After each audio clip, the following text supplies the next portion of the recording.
Section D में जो second question आ सकता है दैट कैन बी जो 6 मार्क्स का क्वेश्चन आपका बनता है वो है एप्लीकेशन ऑफ डेरिवेटिव्स में भी आपको आ सकता है और इंटीग्रेशन में भी आ सकता है। तो इन दोनों की इंटरनल चॉइस भी आ सकती है। So let's have in this sample paper section D में जो सेकंड क्वेश्चन इसका बन सकता है that is we are taking it from maxima and minima applications of derivatives. तो इस तरह के सारे क्वेश्चंस, इनके सिबलिंग क्वेश्चंस आप जरूर कर लीजिए। Show that the height of the cylinder of maximum volume that can be inscribed in a sphere of radius 30 centimeter is 60 divided by 3 under root। तो मैं स्टेटमेंट जो है मैं आपको यहाँ स्क्रीन पे डाल भी रहा हूँ और I am not writing the whole statement but इसका मतलब क्या कह रहा है वो आपको कि आपको ये प्रूव करना है the height of the cylinder of maximum volume, मतलब सिलेंडर का मैक्सिमम वॉल्यूम आपको पहले तो प्रूव करना है, फिर उसके बाद उसकी हाइट निकाल देनी है। ऐसी हाइट जो मैक्सिमम वॉल्यूम से रिलेटेड हो और that can be inscribed in a sphere of 30 centimetre radius. और वो हाइट आपने प्रूव क्या करनी है, that is h is equal to 60 over 3 under the root. तो इसका ये भी आंसर बन सकता है एंड इसका ये भी आंसर बन सकता है। 60 इंटू 3 भी आ सकता है, इसका अपना 3 अंडर रूट ऊपर आ जाएगा और नीचे 3 आएगा तो ये बनेगा 20 इंटू 3 अंडर रूट। तो ये भी आंसर बन सकता है और ये भी आंसर बन सकता है। ठीक है, तो पेपर में कोई भी लिखा आ सकता है, तो घबराने की जरूरत नहीं है। अब इसको हम लोग रफली पहले इसके फिगर को समझते हैं कि फिगर हमें कहता क्या है। ठीक है, हमारे पास एक स्फीयर है जिसकी की radius is asking you that is 30 centimetre radius. ठीक है, अब इसके अंदर हमने मैक्सिमम वॉल्यूम का एक सिलेंडर इंस्क्राइब करना है इसके अंदर। ठीक, तो ये हमारे पास एक सिलेंडर है। ठीक, और यहां से this is the centre of the sphere. ठीक है, यहां ये भी 30 सेंटीमीटर रेडियस और ये भी 30 सेंटीमीटर रेडियस। तो डायमीटर जो है दैट बिकम्स 60 सेंटीमीटर। ठीक, अब ये दोनों कोड्स जो हैं these two codes are equal to each other. ठीक है, right, because inside we have a square, ये अंदर स्क्वायर बन गया और ये दोनों साइड्स आपस में बराबर होंगी। तो सिलेंडर की जो हाइट है लेट इट बी h और जो डायामीटर होगा इस स्फीयर का, ठीक है, ठीक, वो हम लोग मान लेते हैं दैट इज, क्योंकि मैक्सिमम हमने लोगों ने इसका वॉल्यूम निकालना है ना। ठीक है, तो डायमीटर इज x, तो फिर इसकी रेडियस क्या होगी फिर, that is x by 2, right, diameter of the cylinder. ठीक है, तो ये हमने ले लिया और डायमीटर हमारे पास स्फीयर का है that is 30 centimetre, 60 centimetre, radius 30 centimetre की बना है। तो हम लोगों ने क्या इसमें कंसिडर किया है, let height of the cylinder is h and diameter is x। ठीक है, तो रेडियस क्या होगी फिर, रेडियस इज x बाई 2। ठीक, अब उस ट्रायंगल में चलते हैं। In this triangle A B C, AC square is equal to AB square plus BC square. ठीक, अब ये दोनों जो H और X हैं, it is your X square plus H square. ठीक, और AC स्क्वायर मीन्स 60 स्क्वायर। तो यहां से X की जो वैल्यू आएगी that is 60 square means 3600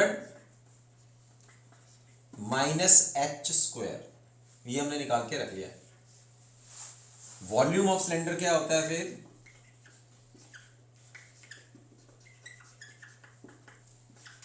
this is equal to pi r square h, r is radius,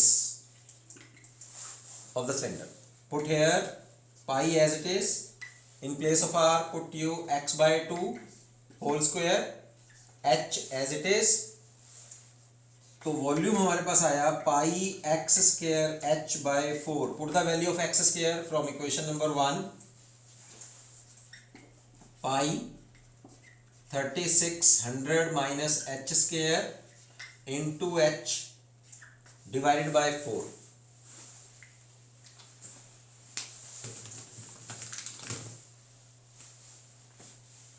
इसको सॉल्व करते हैं. So you get the volume as divided by pi this into this by 4. तो यहां आ जाएगा 900 पाई h. ये हमने 4 से डिवाइड कर दिया इसको, तो यहां 900 पाई h आएगा. And minus pi into this divide by 4. तो यहां आ जाएगा पाई h क्यूब ओवर 4. तो दिस इज योर वॉल्यूम. अब हमें वॉल्यूम को क्या करना है, मैक्सिमाइज करके दिखाना है. टू मैक्सिमाइज द वॉल्यूम, अब उसके बारे में हम लोग चलेंगे. मैक्सिमाइज का क्या कंडीशन होती है, फर्स्ट डेरिवेटिव आपको जीरो करना है, वहां से आपको h की वैल्यू निकालनी है. And then you have to check the second derivative. That second derivative for the maximum value should be less than equal to zero, less than zero. Okay, तो वहां से आपको पता लग जाएगा कि वॉल्यूम जो है वो मैक्सिमम है. तो यहां this is our equation number 2. अब फर्स्ट डेरिवेटिव करते हैं with respect to h. You have here 900 pi. We are differentiating equation number 2 with respect to h minus 3 pi h square over 4. ठीक है, अब इसको जीरो करते हैं हम लोग. dv by dh is equal to 0. Put here 900 pi minus 3 pi h square over 4 is equal to 0. 3 pi will cancel out from both sides, from both the terms. You have here minus 300 minus h square over 4 is equal to 0. So h square is equal to 1200. Okay, so 3 into 4 into 100. So h is equal to 20, right, into 300. तो ये हमारे पास height का answer आ गया. तो maximum volume, अब देखो हमने first derivative करके h तो निकाल लिया, लेकिन हम अभी ये नहीं पता कि ये वॉल्यूम मैक्सिमम है या मिनिमम है. तो अभी क्वेश्चन खत्म नहीं हुआ, हाइट तो आ गई है मेरे पास. हाइट को आप चाहे ऐसे लिख दीजिए, मैंने कहा ना ऐसे लिख दो चाहे ऐसे लिख दो. 60/300 निकालना है तो क्या करेंगे, 3 से मल्टीप्लाई, ये 300 वैसे का वैसे, और 3 से डिवाइड. ठीक है, ये मैंने खुद किया. ये वाला आंसर अगर आप निकालना चाहते हो तो यहाँ क्या बनेगा, 60, यहाँ 3 है, ऊपर 3 अंडर रूट है, तो एक 3 अंडर रूट नीचे से कैंसिल हो जाएगा और ये आएगा 3 अंडर रूट. तो h की वैल्यू क्या आई है, 60/3 अंडर द रूट सेंटीमीटर. अभी तो ये पता लगा कि ये जो सिलेंडर जिसका कि वॉल्यूम मैक्सिमम होना चाहिए और वो इस स्फीयर के अंदर है, उसकी हाइट इतनी होनी चाहिए. ठीक है, लेकिन अब मैक्सिमम मिनिमा को चेक करना है. अभी क्वेश्चन बंद नहीं करना, क्वेश्चन खत्म नहीं हुआ, बस हमें अब ये चेक करना है कि ये मैक्सिमम वॉल्यूम है कि मिनिमम वॉल्यूम है. So do this second time differentiation, d square v over d h square. तो यहाँ h के रिस्पेक्ट में कर रहे हैं तो ये तो गया 0, माइनस यहाँ आ जाएगा 3/2 पाई h. यहाँ इसका डिफरेंशिएशन कर दिया विद रिस्पेक्ट टू h, तो ये बना हमारे पास. अब ये माइनस 3/2 पाई h आया तो ये लेस देन 0 है ना, देयरफॉर v इज मैक्सिमम. यहाँ से पता लगा कि वॉल्यूम हमारा मैक्सिमम है. तो फिर हाइट क्या है, ये हाइट फिर ठीक है. दिस इज प्रूव्ड के वो जो मांग रहा था कि क्या स्टेटमेंट थी हमारे पास, show that the height of the cylinder of maximum value that can be inscribed in a sphere of radius 30 centimetre is 60/3 under the root, या 20 into 3 अंडर रूट सेंटीमीटर. तो ये तो आ गया हमारा हाइट. इसके आगे भी, this is of 6 marks question. ठीक है, ये 6 नंबर का क्वेश्चन है, राइट. तो इसमें अब आगे भी अगर वो बढ़ना चाहे तो ये पूछ सकता है also calculate the maximum volume. ये तो हाइट पूछी है ना उसने, और यहां हमें पता लगा कि वॉल्यूम मैक्सिमम है, लेकिन अब वो मैक्सिमम वॉल्यूम है क्या, उसकी वैल्यू पूछ रहा है। तो अब क्या करेंगे आप, मैक्सिमम वॉल्यूम निकालने के लिए आप यहां पर जो आपने एच की वैल्यू निकाली है वो यहां पुट कर दो बस। तो क्वेश्चन यहां खत्म हो गया, लेकिन मैं आपको इसका और आगे भी क्या पूछ सकता है, ऐसा भी वो पूछ सकता है कि मैक्सिमम वॉल्यूम भी आप निकालो। तो हम लोग मैक्सिमम वॉल्यूम निकालते हैं, पता लग तो गया कि मैक्सिमम वॉल्यूम है ना, लेकिन है क्या फिर वो भी निकाल लेते हैं। तो ये हाइट की वैल्यू जो आपने निकाली है ना, बस उसमें पुट कर देते हैं जो हमने प्रूव करी है, ठीक है। तो क्या लिखेंगे, maximum volume is v is equal to 900 pi into 20 into 3 under the root minus pi 20 into 3 under the root cube divided by 4। अब यहां 20 इंटू 3 अंडर रूट पाई दोनों में कॉमन आ रहा है, ठीक है। तो 20 pi into 3 under the root, यहां हमारे पास बचा 900 और यहां से 3 पावर है ना, तो एक पावर हम लोगों ने यहाँ कॉमन ले ली, पाई भी कॉमन ले लिया, यहां बची 2 पावर, 2 पावर को बोलेंगे तो यह आएगा 400 इंटू 3 डिवाइडेड बाय 4, ठीक। अब इसको सॉल्व कर लेते हैं, तो आपके पास मैक्सिमम वॉल्यूम की वैल्यू आ जाएगी 20 into pi into 3 under the root, 4 will cancel with this, 3 under root 300 है ना, 100 इंटू 3 300 और 900 में जाएंगे तो 600 को मल्टीप्लाई करते हैं तो ये आ जाएगा 12,000 पाई 3 अंडर रूट सेंटीमीटर क्यूब। तो ये मैक्सिमम वॉल्यूम आ गया, this is your maximum volume. मतलब थोड़ा सा आगे भी वो क्वेश्चन आपसे पूछ सकता है, ठीक है। So this is complete question of 6 marks. अब अगर इसका इंटरनल चॉइस आएगा, क्योंकि जैसे मैंने कहा कि सेक्शन डी में जो 3 क्वेश्चन आपको 6 मार्क्स के आते हैं, उन तीनों में ही आपको इंटरनल चॉइस का क्वेश्चन आएगा ही आएगा। तो इसका इंटरनल चॉइस क्या हो सकती है, वो इंटरनल चॉइस जो आएगी फिर आपको जो नेक्स्ट चैप्टर है एप्लीकेशन ऑफ डेरिवेटिव्स के बाद, यानी कि इंटीग्रेशन का, उसमें से क्वेश्चन बनता है और वो भी आपको बड़ा सारा बनेगा जिसमें आप सॉल्व करना पड़ेगा आपको जल्दी से, मतलब आपको आंसर नहीं मिलेगा। You have to first of all solve that question to approach to कि हम लोग कहाँ किसी न किसी फार्मूले तक वहाँ पहुँच जाएं, ठीक है। तो इसका जो इंटरनल चॉइस क्वेश्चन है that will be from your integration and ये अगर डायरेक्ट देखा जाए तो कोई भी फार्मूला नहीं बन रहा। सब first of all you have to reduce it to some standard formula, जाके हम लोग फार्मूला लग पाए, ओके, तभी ये 6 मार्क्स क्वेश्चन में आया है। अदरवाइज तो 2 मार्क्स और 3 मार्क्स में जो भी इंटीग्रेशन से रिलेटेड क्वेश्चंस आपके आएंगे वो जल्दी ही सॉल्व हो जाएंगे, ठीक है। तो यहाँ सबसे पहले इसको सॉल्व करने के लिए you have to divide numerator and denominator by x square, ठीक है। तो यहाँ इसको हम लोग i मान लेते हैं। So i is equal to numerator और डिनोमिनेटर को मैं एक्स स्क्वायर से डिवाइड कर रहा हूँ, ठीक है। तो यहाँ बना ये एक्स स्क्वायर और ये आ गया 1/x square into D x, ठीक। अब मैंने क्या किया, अब यहाँ 2 से मल्टीप्लाई और 2 से डिवाइड, ठीक है, 2 से मल्टीप्लाई और 2 से डिवाइड। फिर क्या किया, देखिए नेक्स्ट स्टेप बनते जा रहे हैं लेकिन मैं इसी स्टेप में कर रहा हूँ इसको, ठीक है। फिर इसमें 1 जोड़ दिया और 1 माइनस कर दिया। ये स्टेप धीरे धीरे जब आप ऐसे क्वेश्चंस को करेंगे ना तो आपको स्टेप्स याद हो जाएंगे, कोई ऐसी बात नहीं है, लेकिन कहीं ना कहीं हम लोग को इसको स्टैंडर्ड फॉर्म में रिड्यूस करना है। तो ये सारे स्टेप्स जो है वो उसी के ही बन रहे हैं फिर, ठीक। So this is your half. अब मैंने क्या किया, इसका एक पेयर बनाओ, एक प्लस के साथ में एक माइनस के साथ में, राइट। तो ऐसे करते हैं, क्योंकि ये 2 है तो इसको ऐसा करिए 1/x square like this, 1 plus 1/x square,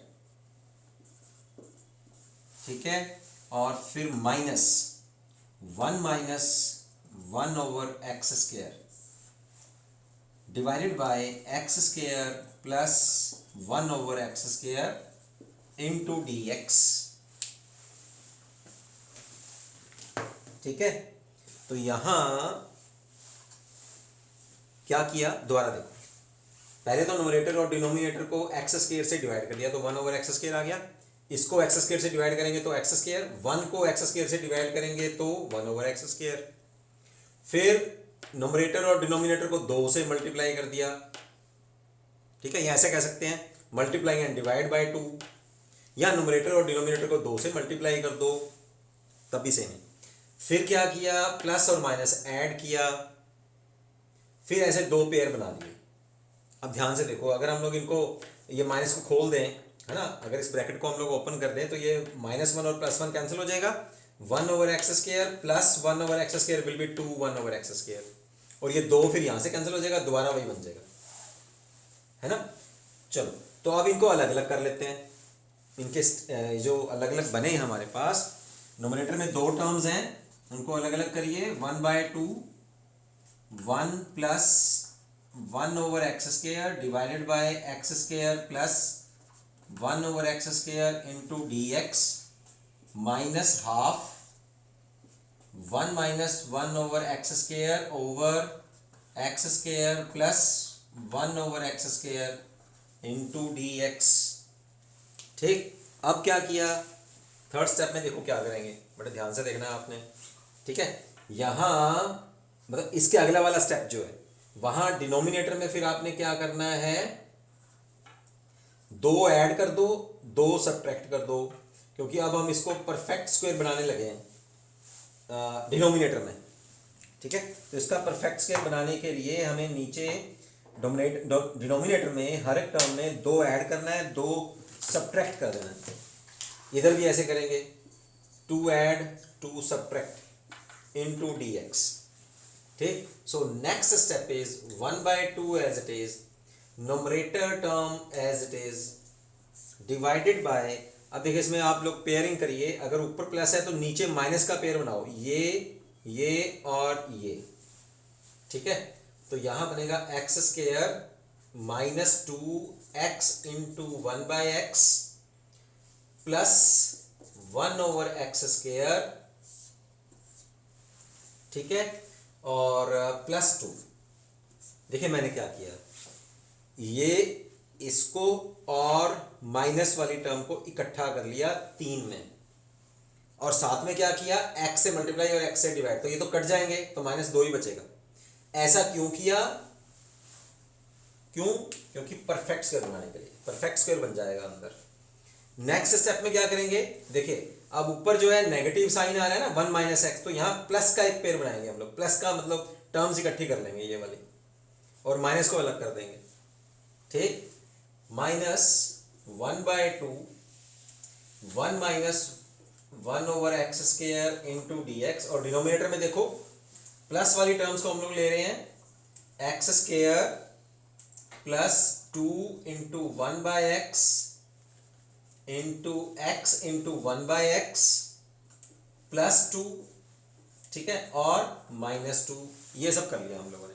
बस ये कुछ स्टेप्स जो हैं वो आपको याद रखने हैं इस क्वेश्चंस में। धीरे धीरे जब आप इसकी प्रैक्टिस करेंगे 2 बार 3 बार 4 बार, तो ये क्वेश्चन आपको आने लगा, क्योंकि ये पर्टिकुलर टाइप का क्वेश्चन है इंटीग्रेशन, तभी तो आपको 6 क्वेश्चन मिलेंगे ना इसमें। हम लोग क्या कर रहे हैं, अभी तो इंटीग्रेशन हुआ ही नहीं, अभी तो हम लोग इंटीग्रेशन तक तो पहुंचे ही नहीं है, अब तो हम लोग स्टैंडर्ड इसको रिड्यूस कर रहे हैं, कहीं ना कहीं ये हमारे पास किसी स्टैंडर्ड फार्मूले में पहुंच जाए और फिर जाके उसके ऊपर फार्मूला लगा के हम लोग सॉल्व करें। तो यहाँ तो कोई स्टैंडर्ड फार्मूला नहीं ना बन रहा हमारे पास, ठीक है। This is dx also, so 1 plus 1/x², ये होल स्क्वायर किसका बनेगा, perfect square, x minus 1/x whole square plus ये क्या बना 2 एज इट इज, और यहां आ गया dx minus 1/2 1 minus 1/x² into dx divided by x plus 1/x। ये वाला जो फार्मूला बना, ये x plus 1/x whole square का फार्मूला बना है। कैसे, x² प्लस 1/x², यहां था हमारे पास थर्ड टर्म में, हाँ ये दो तो आगे ले गए थे, ये वाला स्टेप था ना, ये वाला है ना, ये यहां रखना था ना 1/x²।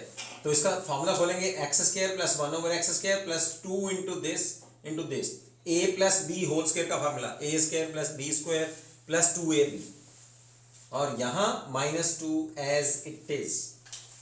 ठीक है, चलो अब ये मेरे पास बन गया। अब इनको पुट करते हैं हम लोग, दोनों अलग अलग टर्म्स को अलग अलग सॉल्व करेंगे। ठीक है, यहाँ हम लोग पुट करते हैं let x is equal to 1 minus 1 over x, और यहाँ पुट करते हैं let v is equal to x plus 1 over x. दोनों तरफ डेरिवेटिव करेंगे, du is equal to 1 plus 1 over x square into dx. The derivative of minus 1 over x is plus 1 over x square into dx, right? And derivative of v is dv, and derivative of x plus 1 over x is 1 minus 1 over x square into dx. Put these values which you are considering integration by substitution. इनको यहाँ put करते हैं, देखिए कितना easy हो जाएगा ये। 1/2 as it is, in the numerator you have du, in the denominator you have u square। इस दो को आप लिखिए 2 under the root square minus 1/2। here you are putting here dv, v square minus as it is 2 is 2 under the root whole square। चलिए अब ये दो फार्मूले हमारे पास स्ट्रेट फॉरवर्ड फार्मूले बन गए हैं। ये फार्मूला क्या बना है, कैन यू टेल मी? चलिए यहाँ बताता हूँ आपको, dx x square plus a square. ठीक है, this is 1/a tan inverse of x over a। ठीक है, और दूसरा फार्मूला क्या बना, can you tell me? dx x square minus a square, this is equal to 1/2a log of x minus a over x plus a plus a constant of integration. ठीक है, ये दो डायरेक्ट फार्मूले आप इस पे यूज कर सकते हैं। This half as it is, इसको लगाते हैं a is 2 under the root, so 1 over a is 1 over 2 under the root tan inverse of u by 2 under root। ठीक है, ये वाला फार्मूला लगाया मैंने, और वहां log का फार्मूला लग रहा है -1/2, और ये तो था ये वाला -1/2, और अब यहां क्या लगेगा 1 over 2a, a is 2 under the root log of v minus 2 under root over v plus 2 under the root plus a constant of integration। now this is 1 over 2 into 2 under the root, put the value of u which we have considered, x minus 1 over x over 2 under the root minus 1 over 4 into 2 under root log of x plus 1 over x minus 2 under root over x plus 1 over x plus 2 under the root plus a constant of integration। चलो अब इसको solve कर देते हैं हम लोग, थोड़ा सा सिंप्लीफाई करेंगे। tan inverse, this is x square minus 1 over 2 under root x minus 1 over 4 into 2 under the root log of,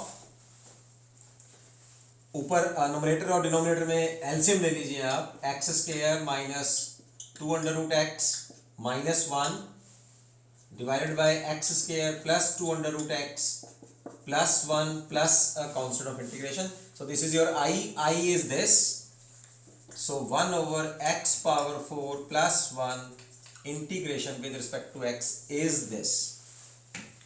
देखा, मतलब टोटली जब हम लोग एक स्टैंडर्ड फार्मूले में पहुंच गए है ना, यहां तक हम जो पहुंच गए हैं ना, दिस इज स्टैंडर्ड फार्मूला, ये एंड ये, तो उसके बाद तो सिर्फ 2 स्टेप्स का क्वेश्चन है ना। बाकी जितना हम लोगों ने क्वेश्चन किया to help to reach up to this standard formula, ताकि हमें हेल्प हो जाए कि हम लोग किसी स्टैंडर्ड फार्मूले तक उस क्वेश्चन को ले आए। ठीक है, तभी जो स्टेप्स हम लोगों ने लगाए हैं, कई बार क्या होता है कि क्वेश्चंस की बाद में कैलकुलेशंस होती हैं जब हम लोग क्वेश्चन को स्टार्ट कर लेते हैं फार्मूला यूज करके, क्योंकि वहां उन क्वेश्चंस में डायरेक्ट फार्मूला लग रहा होता है, तो हम लोग डायरेक्ट फार्मूला लगाते हैं और क्वेश्चंस को फिर रिड्यूस करते हुए फिर आगे जो है लास्ट स्टेप्स में हम लोग कैलकुलेशंस करते हैं। कई ऐसे क्वेश्चंस होते हैं जिनकी कैलकुलेशंस पहले होती हैं, फार्मूला बाद में लगता है। जैसे ये वाले क्वेश्चंस हैं, हम लोगों ने सारी कैलकुलेशंस लगा दी। पहले हम लोगों ने क्या किया, मुझे तो स्टेप भी देखो याद हो गया, न्यूमरेटर और डिनोमिनेटर को एक्स स्क्वायर से डिवाइड किया, फिर उनके पेयरिंग करी मैंने, फिर 2 से मल्टीप्लाई प्लस माइनस ऐड किया, फिर 2 अलग अलग पेयर्स बनाए, फिर नीचे डिनोमिनेटर में मैंने परफेक्ट स्क्वायर बनाया। परफेक्ट स्क्वायर बनते ही ये देखो परफेक्ट स्क्वायर बनाया, परफेक्ट स्क्वायर बनते ही फिर मैंने इंटीग्रेशन बाय सब्स्टिट्यूशन यूज किया। तो ये सारा काम क्या चल रहा है, कैलकुलेशन का पार्ट चल रहा है। कैलकुलेशन पहले लगा दी, अब जाके यहाँ कोई ना कोई हमारे पास एक परफेक्ट फार्मूला बन गया, यहाँ पर भी और यहाँ पे भी। ये टेंजेंट इनवर्स का, ये लोगरिथम का फार्मूला बना, फार्मूला लगाते ही आंसर आ गया। कई क्वेश्चंस में क्या होता है, पहले फार्मूला लगाते हैं, क्वेश्चन स्टार्ट होता है, फिर उसकी कैलकुलेशन शुरू कर देते हैं। इन एनी केस ऐसे क्वेश्चंस जिसमें आपको कैलकुलेशंस करनी पड़ती हैं, वो कैसे होती हैं, वो होती हैं आपकी प्रैक्टिस से। उसमें क्योंकि कोई फार्मूला नहीं लगता, वो तो कैलकुलेशंस है ना। तो कैलकुलेशंस का पार्ट हमें कैसा आता है, कैलकुलेशन के पार्ट में मैं आपको बताऊं 95 to 99% स्टूडेंट्स जो हैं वो जाके कहीं ना कहीं अटक जाते हैं। ठीक है, कौन अटकते हैं स्टूडेंट्स, जिन्होंने अपने हाथ से लिख के प्रैक्टिस नहीं करी होती, अपने हाथ से इन क्वेश्चंस को नहीं किया होता। जैसे इस क्वेश्चन में तो आपकी स्टार्टिंग ही नहीं होगी अगर आपकी कैलकुलेशंस की प्रैक्टिस ना हो। आपको आप मुझसे पूछेंगे उल्टा, अगर आपने एक बार भी नहीं किया ना, अगर एक बार कर लिया, दो, सर हमें कैसे याद रहेगा कि सर इसको पहले न्यूमरेटर और डिनोमिनेटर को एक्स से डिवाइड करना है, फिर 2 से मल्टीप्लाई 2 से डिवाइड करना है, फिर प्लस माइनस करना है, वहीं से क्वेश्चन की स्टार्टिंग है। और फार्मूला कोई नहीं लगा तब तक, फार्मूला तो एंड में जाके लगा। मैं वही कह रहा हूँ कि कैलकुलेशन फार्मूले तो कई बार देखो, कई बार बच्चों को होती है कि हमें फार्मूला याद नहीं होता, लेकिन मैं कहता हूँ कि बल्कि फार्मूले याद करना तो ईजी है, कैलकुलेशन वाला पार्ट जो होता है वो कई बार डिफिकल्ट हो जाता है स्टूडेंट के लिए। क्यों? क्योंकि स्टूडेंट ओवर कॉन्फिडेंट हो जाता है कि यार मेरे को ये समझ में आ गया, इसका पता लग गया कि ये फार्मूला लगना है, और वो ओवर कॉन्फिडेंस में उस क्वेश्चन को रिवाइज नहीं करता, उस क्वेश्चन की प्रैक्टिस नहीं करता, उस क्वेश्चन को बार बार से है जो अपने हाथों से उसको करके नहीं देखता। कई स्टूडेंट्स तो क्वेश्चंस को ना हिस्ट्री या लैंग्वेज के पेपर की तरह पढ़ते हैं, ऐसे नहीं होता मैथमेटिक्स। ये सीक्रेट नहीं है मैथमेटिक्स को करने का, ठीक है। इससे तो सीधा ये शॉर्ट है फेल होने का, कि अगर आप मैथमेटिक्स से क्वेश्चन को पढ़ोगे ना, फिर तो आप 100% फेल होगे। मैथमेटिक्स का मतलब है आपकी पेन और कॉपी, आपका पेन चलता होना चाहिए, सोचना नहीं है, बस स्टार्ट करो क्वेश्चन को। पेन और कॉपी अगर आप कर रहे हैं, उससे हाथ से अपने हाथ से प्रैक्टिस कर रहे हैं, पेपर तक 4-5 बार आपने, चाहे सेम क्वेश्चन ही हो, ये इसके साथ के क्वेश्चन हो, सिबलिंग क्वेश्चन हो, उनको आपने करके देखा हो, पढ़ के नहीं देखना, करके देखना है, ठीक है, तब जाके हो जाएगा। तो मेरे कहने का मतलब क्या है, कैलकुलेटिव वाला पार्ट जो है और क्वेश्चंस अगर कोई डिफरेंट भी हैं वो भी आपको आसान लगेंगे if you are doing the regularly practice of those questions, ठीक है, ऑफ दीज क्वेश्चंस, राइट। तो मिलते हैं फिर आज के वीडियो में यही, और इस डी सेक्शन का जो लास्ट क्वेश्चन है दैट इज 16, उसमें भी आपको इंटरनल चॉइस क्वेश्चन मिलेगा, और वो भी फिर हम लोग नेक्स्ट वीडियो में करते हैं, ठीक है। Okay, see you.